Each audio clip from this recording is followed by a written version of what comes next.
இதே போல தமிழகத்தில் இருந்து இதுக்கு முன்னால் ஆண்ட முதலமைச்சர்கள் பேரறிஞர் அண்ணா, முத்தமிழறிஞர் அவர்கள், கலைஞர் அவர்கள், புரட்சித் தலைவர் எம்ஜிஆர், புரட்சித் தலைவர் அம்மா அவர்கள், இன்றைக்கு தளபதி அவர்கள், இவர்கள் தான் மக்கள் ஓட்டு போட்டு முதலமைச்சரான.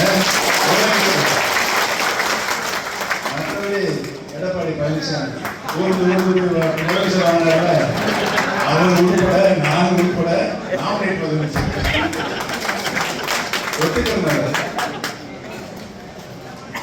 எடப்பாடி பழனிசாமி பற்றி நான் எதுவும் சொல்ல தேவையில்லை, உங்களுக்கு நல்லாவே தெரியும்.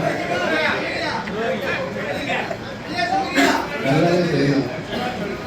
அவருக்கு அவர் கூட இருக்கிறது யாரு? உதயன்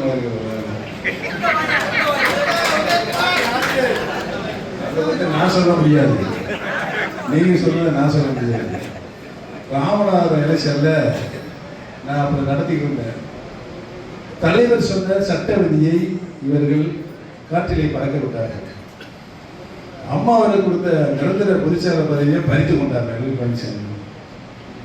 இந்த சூழ்நிலையில் தொண்டர்களின் உரிமை, பொதுச் செயலாளரை யார் தேர்ந்தெடுக்கிறார்னா தொண்டர், அடிப்படை தொண்டர்கள், ஒன்றரை தொண்டர்கள் தான் தேர்தல் மூலமாக தேர்வு செய்யப்பட வேண்டும் என்பது கழக விதியாக தலைவர் அவர்கள் ஒதுக்கி காட்டார். அண்ணன் எல்லாரும் தெரியும்.